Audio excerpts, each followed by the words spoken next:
before, but with a 75% chance to make it to day 3, they've just really stomped on through and are definitely one of the regions to look out for, which is why I'm so excited I get to cast these finals, to be honest with you, because we might be looking at the future world champion in this tournament here, and for the sake of all of this region, I hope we do. So as we go into game number 4, let's see how this one plays out.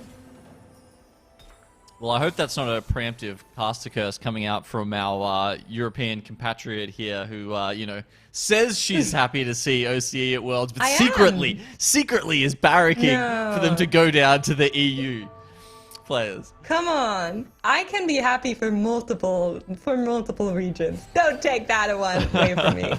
But appreciate the support. We are getting an all caps lock message from our observers, and that usually is not something to joke about. The Mirage has just come in, and it is a spell sword, so that is definitely going to be very interesting for these players. Yeah, I'm trying to think. Is that the first time we've had that on broadcast this entire tournament so is. far? Because we've had so much Pirates Greed. We've had the occasional, you know, electric overload, and we've had a fair few. What's the other one I'm trying to think of? Duelist Dexterity, I think, as well. But either way, it's definitely one of the first times we've seen it, and yeah, it's a powerful option for those Mirage people. So if we're thinking about who can make the most of this as we get into our first augments, right, maybe that's going to be the Guild Deja players. And of course, that is Aurora. Okay, but Huey, Dewey, Louie picking up the Shimmer Scale crest here is definitely something I always love, because that unlocks the potential to go Shimmer Scales. And as we learned from our comp sheet, Shimmer Scale is the only comp that has 100% win chance. So if we can get that online, I'd be so happy to see that one play out. Of course, you need 2 of those Shimmer Scale emblems to actually do that. So gonna wait and see what comes through here. But for now, it's just going to be silver augments, not that impactful as of now. Not quite, but yeah, Shimmer, man, it's always an exciting one to see, isn't it? We did have 9 Shimmer Scale game throughout this, and you know, it was Escher, he went first with it, so you never know if we can pick up that second emblem somehow, carousel, maybe even a lucky tome drop. We could get there again and get that crown of champions. Sorry, the cat just wanted to get a word in as well. We are getting our players' augments delivered by the other casters and our observers right now. And there are some that we need to talk about. So first and foremost, Colorful, we just saw with the Thrill of the Hunt, is most likely going to win streak here in the early rounds if Thrill of the Difference doesn't troll him, because Thrill Diff do be doing that. And we are currently on Kade's board, who has picked up the AFK, but with a Rengar on round 2-2 with that Rage Blade, he's probably not even going to bleed out as much as you would expect with that AFK. So a really strong pick here. Just imagine for a second if you picked AFK and then you came back and you were on a 3-win streak. Like, that would just be the wildest thing. Because usually, right, you pick AFK, you make like a somewhat kind of weak board, you're kind of hoping, you know, you get a kill or 2 every round, but you're probably going to come out of it with a loss streak, just because obviously you're not doing anything, you're not changing anything, you're not upgrading any units. But, okay, dream's over. Sorry, I'll just shut up now. Kade, he's taking a loss in the second round. Yeah, I mean, it is one level under Aurora, and Aurora's also on Thrill of the Hunt, so there's going to be something going on. But Kade naturally hitting that level 4 now with the AFK, not able to do anything, will pull through for sure. Look, we've just had a very big brain observation by our big brain analyst, Chaos here, who noticed that of the units he had there on that board for AFK, because of course you do naturally hit level 4 in round 2-3, he's going to have activated Dark Flight, and he put Nidalee in the middle, in the spot where the Dark Flight unit will be activated. Yeah, that was really, really good from Akade, and that is definitely some kind of prediction play that you can't just do by accident. So really pulling through here and having that extra dark flight.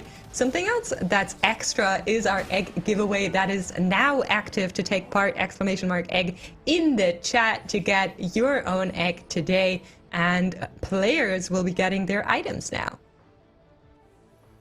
I love when I say that and chat just starts like spamming from hell. Like, I don't know where all of these people come from. I'd love to see more of you guys, but I'm happy that you're here for the eggs as well. They're here for the eggs. They're here for the amazing OCE gameplay. Are they here for the Yone with a spatula on it? Potential swift shot emblem there, Max. Oh yes, Kade is at it again. Has the Yoni, has the spat, and something to prove. So we're gonna see how that one plays out. Yesterday with the scope weapons, it wasn't enough. It was only a second, where our analyst said prior to the game that it was a safe first. So maybe this time around the Swiftshot Yoni is going to make a stronger appearance. Aurora, on the other hand, has found Lagoons in the early stages and is already on 30 stacks with that Kaisa Shojin in the backline, which is going to be really nice to stack up that Lagoon. Yeah, it helps a little bit. You know, definitely not ideal. Like versus the blue buff, obviously, that you want on the Som later on makes a little bit of a difference in terms of you know, when you're getting those casts off. But look, not too shabby whatsoever. Got the Dragon Manta activated as well with that set 2 in the front line. You know, just trying to max every little bit out of it with the chain burst on there, knowing that he's not going to keep that set going. I guess the other thing we should think about there is that, you know, he does have, as we mentioned before, you know, Spell Sword is the Mirage variation for this game, which makes that Yone Swift Shot, if he does end up going down that path, even stronger. So, in a natural shot here on 2-6, coming in for Aurora, who was on that Lagoon angle. That is just hit if I saw one. Really big pickup here. That is kind of nuts, isn't it? I mean, down to 10 gold, getting into 2-6 is a little bit rough, but hopefully they'll get that, you know, the win streak off the back of that Som to try and make up for that a little bit. Yeah, so we are hearing that Kade, who picked up the spat, also has a Rage Blade and, of course, the Spell Sword from the Mirage you already mentioned, Genome. And I am curious when he finds that extra bow to make the Swift Shot emblem to slam it onto the Yone, because that would be really interesting from where on out he takes that win. But for now, we are on a win streaking board, which is Percy Jackson's 100 HP 2-6. Definitely a nice little win streak that's going to give him some extra gold, pulling through into Crux here with the extra gloves. Yeah, sells to make 20. You can see he slammed a lot there, the TGs and the Static Shiv, not, you know, necessarily the best endgame items, but certainly the ones that are going to save him health now and try and get that economy nice and healthy. Okay, got a Varus on the board here. Tamura, Zaya. Sorry, where did that come from? Who percent Zaya? And there's a Hecarim on the bench as well. Okay, yeah, and we're looking at 2 empty slots in the shop. Apparently, they both came from the same shop. That sounds like a shop I would like to visit in my spare time. Oh yeah, for sure. Me too. Hecarim and Zaya naturally on 2-7. That is something we usually only see from Percy Jackson. But those Zaya and Hecarim will be locked in now. Finds an Idus as well. Is this going to be the pivot into the Idus Shimmer Scale frontline? Currently still is running those Astrals to print a little bit of extra gold. But I do like the perspective of picking the Idus to stabilize a little bit further onward. Yeah, we've seen the Idus come in for a few of these boards later on, right? It does seem to be a bit of a tech option that these players have been picking up, and I think it's almost become more popular throughout this sort of 3-day tournament that we've seen going on this weekend. Rinsu's obviously just sticking on the Varus for the moment to activate that Swift Shot. I'm sure we'll get to see that get transferred over eventually, just like this Hecarim who's just chilling on the board. Even though, you know, it could be activating Rage Wing, could be helping out with that that very nice ult that they do have. Second augment now coming up. Let's have a look and see what these guys get. Yeah, that's what I think about those augments. Really? Ascension? I think Ascension is actually really good with the Xayah comp. I think that is probably, if you are looking for the Xayah Hecarim and you're picking those up, then that's what you're aiming for. And I think Ascension definitely is a go there. You could possibly even go for the Bruiser Crest or the Rich Get Richer. But Tamura decides to reroll here, find Scorch, which is also very, very attractive, going to be picked up here. Does not want to go with the Ascension, levels up and slams some items. Now we're also getting word that the Shimmer Scale item, this lobby, is the Determined Investor, and that could be something that players are looking for to get those diamond hands onto the board.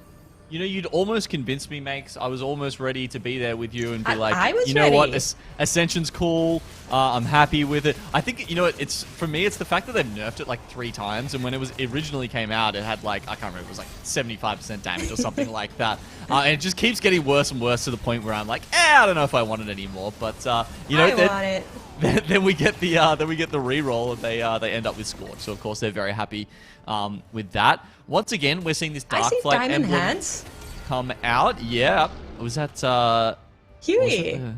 Huey just already has the Determined Investor built out into the diamond hands. Lots and lots of units on that bench there, as some HP has been lost. Just look at the overall lobby standings. Last time we were here together, Genome, we had a lobby that was super, super close. We had players from 1st to 7th, all within the range of 30 HP. Yeah. This time around, Percy is on 100, Obu on 94. Then we go all the way down in the right side of the screen. Huey, Dewey, Louie, and Fred both on 48.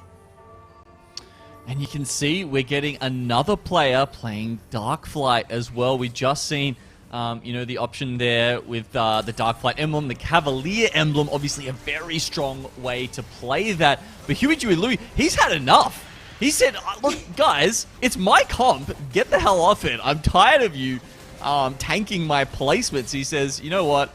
I've gone, I think it was like 7th and 7th, at least in the first 2 games or something that I'm just going to try. Yeah. If you guys want to contest me, we can hold hands together. Don't try me. To be honest, that is something I love about players who hard force comps, because normally they're very good at playing that one specific comp, and that means if you are contesting them, they know how to play it out better, right? In comparison to somebody who's just flexing into it. And Huey really putting his foot down here, going, no, I'm going to take it, even though he probably saw that Kade had that Rengar on, what was it, 2-1, is definitely a very strong statement to this lobby to say, back off, that's my cat, hands off, I'm going to take this one home. You know what I think is hard about being in that position in these very high-tempo professional lobbies, though, Makes, is that I feel like when you play it sort of on the ladder, you can, and you're getting contested like that, you can often just like hold on to a lot of gold, wait for them to sort of like, you know, exit out the lobby, and then just slam your rerolls once those units get put back into the pool. But in these professional lobbies, you don't really have that opportunity. You know, you have to be keeping up with the tempo, or you are going to take so much damage. As we can see right now, you know, Fred down there on like 40 health is struggling. And you just don't really have that opportunity, so it feels like, you know, the potential cap out of these forwards is a lot lower when you're in that highly contested situation like we're seeing here. And to be honest, Fred and Huey, Dewey, Louie, as well as Tamura, just bleeding out so much early on. I think is partially also due to the assassins and Rengars that are jumping around in those early stages. It's really hard to position in a way where they're not affecting your board as much, and Rengar in itself just always jumps around. So in general, it's super hard to protect your carries, because at some point that cluster that you build is going to break up and he will find access to the carry unit that you tried to stack up in the corner. So that is definitely a little bit of a problem for these players. But Huey Dewey Louie finds that Rengar 2, and I think it's the first Rengar 2 that is being found in this Darkflight competed lobby. And once again, putting his foot down here, trying to say, nope, my cat, hands off, I'm running this. And if you want to go down with me, then so be it. Oh my god, struggle street here for Fred. He's sacrificing a glove right now. I mean, most people, when they're like, oh yeah, I'm going Darkflight, oh okay, I've got Zeke's at 2-1, like that's okay. We're here, we're almost into stage 4, and he's contributing a glove to the rest of these teams. This is ugly for Fred. Well, it's not ugly, at least for Huey Dewey Louie. He has found a Swain, and we are getting word that Kade also has that Swain on board. So loads and loads of extra tanking coming in for these Darkflight boards. And you can see that Rengar 2 with the Darkflight essence just putting in the work, securing yet another win for Huey Dewey Louie. And Fred slowly but surely starting to really struggle. 30 gold.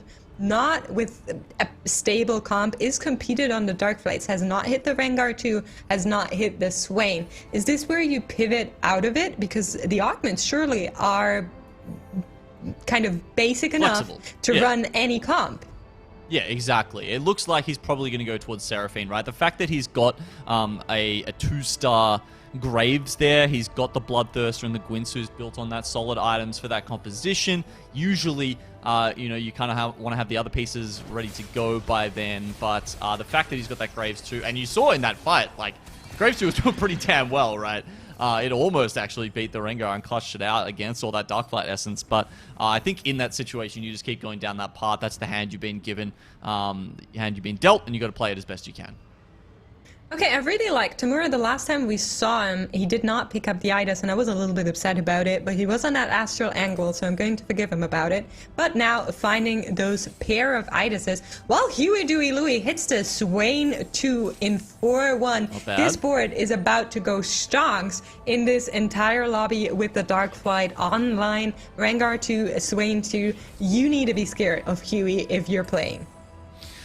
Yeah, we're also, you know, like Scorch isn't an augment we've seen or talked much about this weekend. It's not offered all that much as he comes up against that scary Graves that we were talking about. Here's the pivot starting. You're seeing that for Fred. Morello's was placed there on the Seraphine now that he's found that and rolled down. Just clutches it out. And that really sucks for Fred, who needs every dub and every little bit of health he can get. But just going back to Scorch there for a second, if you guys don't know, haven't seen this one come up as much in your game, it's every 5th instance of Rage Wing damage, deals 20% more damage, and is true damage, right? And that's quite interesting, because it feels like almost every time they put true damage in the game it gets nerfed, right? Like it's just so abusable. Like we saw it with Nunu, with Dragonmancer Nunu earlier in this set. Like people will just find a way to make it giga broken. And I think that's why it is such a good emblem. Such a good augment here. It is, definitely. And with that comp normally going the way of Shyvana, finds the Idas too here. Beautiful, beautiful upgrade for Tamura. Together with the Gadget Expert and the Statics, it's all pulling together. You're going to have the 6 Rage Wings in at some time once you find that Shyvana. But for now, it will be the Idas. You also get the Determined Investor that you can slam on an extra unit to try and get some Diamond Hands to stabilize for the mid game. And I love that. I think the Xayah 2 is now the next big objective that you need to be hitting. But with that Zeke's and the Statics together with Gadget Expert on this board, this is really, really nice and one of the best scenarios you could look for together with that Scorch. Yeah, it's not too bad, right? He's got the Runans as well, and if I'm not incorrect, that the Runans proc also is helped out by Gadget Expert. So there's a couple of ways, you know, that you can make that augment do some damage for you. It'll be very interesting to see what the rest of the players have picked up there. You can see there's another Ascension pick for one of the other players. Yeah, some of our other casters and analyst desk are pointing out no healing for this Xayah on the board. He's got a tiny bit of tankiness with the Titans there, but I'm not sure that will necessarily be enough if we get a Rengar jumping onto that Xayah. Okay, we are checking in with Kade once again. Has found that Swain early on, is now on a Rengar to Nyla to get that extra assassin buff in, and is offering up extra Darkflight Essence to all of these units. 6 win streak, looking really good here, and hoping to find that Swain too to get a little bit of extra beef in that front line. But should be enough to deal with Percy here, who has been knocked from the throne of the 100 HP win streak a little while ago. But I really like Fred. We saw him hit that Seraphine too before we went into this round, and hopefully, just hopefully, he can find a win now. Does not, goes down to 7 HP. If Fred cannot find footing here, it's going to be really, really hard. Yeah, it could be one of the earliest exits we've seen so far in this tournament at 4-4. I think everyone's managed to make the stage 4 carousel, but there have definitely been a couple of treasure dragons that have just gone on vacation after their, their associated players got knocked out a little bit too early. Yasuo and Zoe options here on the sides. Just trying to think. Did the who was it that picked up that Yone with the spat? Did they ever go Swift Shot? I think it was Kade, if I'm not mistaken. Right, so he's definitely not, because he's gone Dark Flight. Yeah, he's just offering, I think, the spat for on that. We are checking in with Fred here. Tamura finding that Xayah to rock onto huge upgrades. Xayah in particular going to be very good for that Ragewing comp. But Fred, 2 gold, nothing that could be done here to do something. Is slamming the last item, the crit glove onto the Zac for now, and is just hoping that this board can do enough to put in some work here. But with pivoting into Lagoons, and I think this is something we talked about before, you won't have the Lagoon stacks.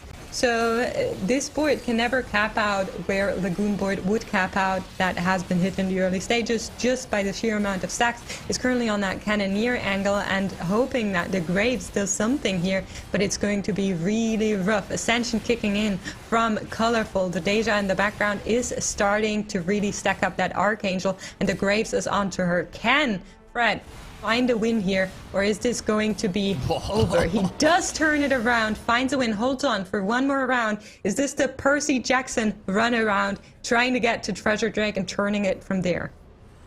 Man, we were comparing, to some of those other boards that didn't have much healing on them there. The Bloodthirst shield, he's got Cybernetic Shell, he's got Cybernetic Implants, he's got Celestial Blessing 2, as well as, of course, the key to this this whole composition, which is the Seraphine shields in the middle. So all of that healing coming together to just get Fred over the edge there.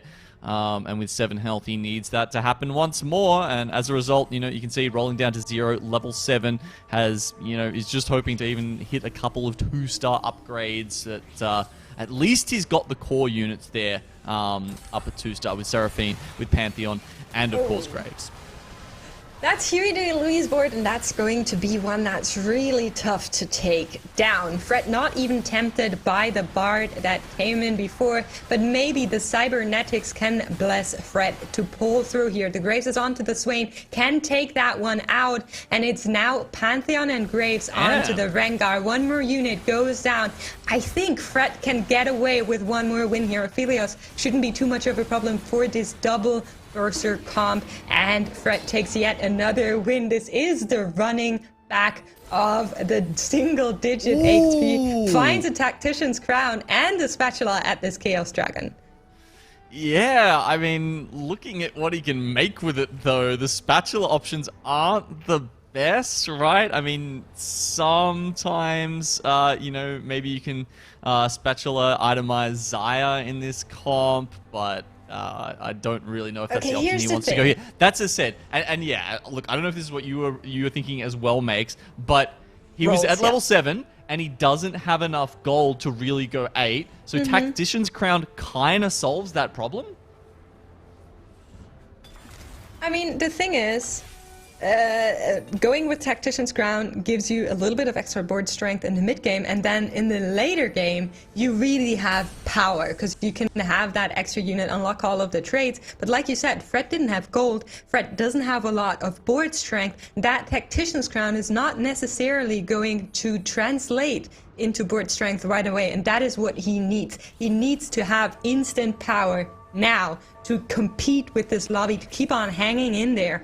And going for the reroll, I think in this situation, one of the very rare ones where I can accept that. This time around though, meets Tamura, gets completely silenced by the Shroud of Stillness. The entire camp is getting mana blocked for a second. The Zyra trying to buy time for the Graves to ramp up on the Rage Blade, but the Zaya has done that already, and Fred is going to get knocked out here 8th. Oh man, yeah. Look, the Shroud certainly is gonna be stealing him there. Unfortunately, in 8th, that was good scouting by his opponent to knock him out. It was a very hard angle for Fred to deal with, basically. And now we are getting to have a look at some of these other boards we haven't seen in quite a while. And Obo, in the meantime, has managed to completely. Well, not completely, but mostly cap out this board, you know, with the Siphon and the Shio U2. Okay, so Percy was on a big win streak, has been dethroned and thrown down, is now also on 4 HP, has built that Guild Mirage. Deja, keep in mind, this is Spell Sword, but he will be meeting once again with a Dark Flight board. There's just so many in this lobby, and they could give that Deja some problems. The Rage Blade just stacking up very slowly, and that Hotch will not do enough to keep the Deja alive. Percy will follow a similar way that Fred has just gone under. He will get knocked out here 7th. Nothing he can do about it, and the rest of the lobby will move on, unfortunately. Yeah, it's why I sometimes question when you do have the Rage Blade there on Deja, because like he has such a low base attack speed that it can be quite hard to get it going, and you need a really buff frontline to be able to build up enough time to get those Rage Blade stacks going. Either way, we're over here. We've got the 7 Dark Flight. I guess another thing to point out, if anyone's wondering, why do these people keep going 7 Dark Flight, right, when it's not a break point? And you have a look at this, because they already had the Cav spat. The Dark Flight spat came 2nd, I'm pretty sure, if I remember the start of this game. But of course, it just gives you, some extra essence to go with. Though, I guess they're hoping that the Nyla is the last one to stay alive here, considering she does have She heals a lot. Not enough, though. I think this is going to be a loss. However, no one's going to get knocked out here. They're both high enough in HP to take this one away. Huey and Kade both on that Dark Flight angle so early on, getting the extra healing from the Essence. But we need to start to worry about Aurora and Tamura. Both have now been knocked down to single digits, 1 and 7 respectively, and this carousel could be their last chance to find some extra upgrades. Yeah, I mean, Aurora is, he's in that top 4 on the leaderboard for today currently, so he's probably not as worried. And then Tamura, of course, is in 1st place, so both of these guys, not necessarily fighting for their lives here in this game for last couple of rolls and upgrades Aurora's trying to find. It's about that time of the day where you don't have the option anymore. You kind of just have to force it. And you can see these items for some, not exactly best in slot, right? Makes you've got Shojin, Morello, yes, and JG is okay. But certainly when we've seen Som pop off, take out first in these kind of in these finals lobbies, you really do need that solid itemization. Yeah, so the thing is, the items aren't that bad. You already said it, not necessarily super best, but the problem is with all of these kitty cats jumping around, the Soam is going to have a really tough time to actually target something, right? That's the big problem, and even against that Rage Wing comp, it's not going to be enough. The Trap Claw and the Ice Cream Cone couldn't bring that one home. Aurora getting knocked out, and Tamura holding on once more here as we move towards the top 4. Have we seen any dragon boards yet? That's what's surprising me about this game so far. No one making that super late game transition. As we talked about, they keep falling off a little. They fall off a little bit, you know, as the weekend has dragged on. But my theory yesterday was that was more to do with people trying to force it, rather than sort of having a good early game and then naturally transitioning into level 9 and pushing over there. Of course, we don't have anything, you know, there's no prismatic augments, there's no level up augments going on here, which makes it a little bit harder for you to come across those dragons and then get them to 2 stars. Yeah, for sure. It is going to be another Mirage Splash in this Jade Deja board that we are seeing. Let's see if it can take down the Swain. Absolutely can. Spellsword Enchantment doesn't even need the Ascension to come on through. Thrill of the Hunt just doing wonders here, getting that extra support. And the Ao Shin is just on the bench, waiting to be put in, waiting to get on this field. Tamura, however, getting knocked out 5th. Okay, so that's our top 4. And with 33 health, Obo, I believe he's playing that Soifen board, is sitting up the top and streaking, looking pretty good. It feels, honestly, like a little bit of a low-roll lobby. Yeah, would you agree with that, Max? Yeah, I would. I mean, it's partially due to 3 players going for the Dark Flight, right? So they're not actually looking for those high tier comms where you want to hit or dragons. I mean, obviously, when you get to 9 and you find lots of dragons, you're going to put them in. But for the middle and early stages, it's just super fine if you only have kitty cats and Rels to go through and find that one Swain. And we did see some hitting with the Rage Wing comp. I personally loved having Scourge and all of that, but it just couldn't come through here. Nyla being hit by Kade here, who's on the last roll down, trying to find the last cat. It's not going to work out here. Even sold off the other Nyla 4 items. Will slam these on the second Rengar and try to go like this. Yeah, cool option. You know, we've had people questioning whether 2-2-star Rengars are better than you know, a 1-3-star Rengar, and of course, you know, that's without the double trouble augment, which we haven't seen as much of on broadcast, even though a couple of people have hit it throughout the tournament. Can he get through it? Tank Swain, I think, is going to do this pretty easily in the end. This Aphelios, only a shadow of his former self earlier in the set, isn't really the monster he used to be. Oh, that's okay. 2 players knocked out there. Yeah, that's going to be Colorful versus Kade here. So Obo, Huey. It's Huey. A couple of lives. So Kade knocked out.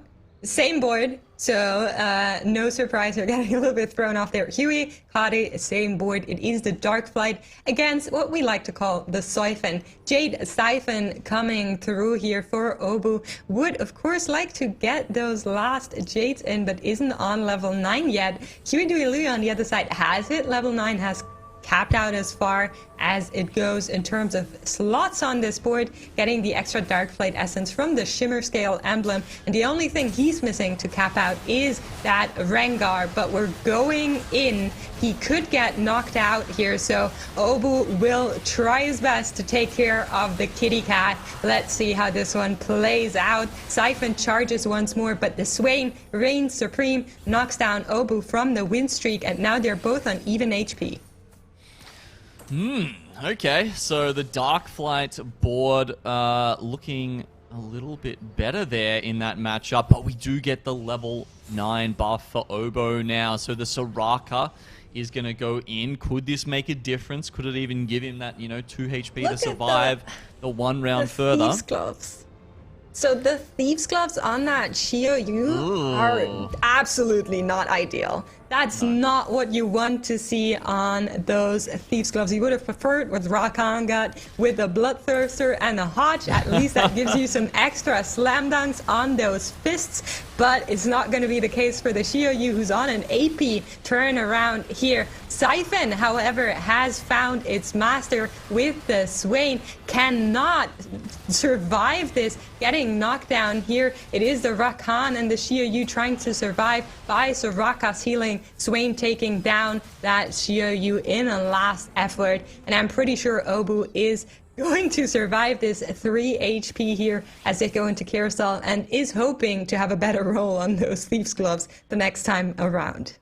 Yeah, look, I was ready to call it a Soraka diff, but it wasn't quite. He survived with 3 health, so that means he still would have been on 1 anyway, you know, pre that Soraka cast. So Obo is just surviving. As you say, a lot of this could come down to what these guys roll. Just on the Thieves' Glove there this time. I don't know. I think I actually potentially would have taken last games, because you got to remember, Xiaoyu does do true damage with, you know, his ult there. So the dual gauntlet does help out with that a little bit. The Titans is a very good item on him. This time he's going to switch in a Terra just to give some extra damage reduction.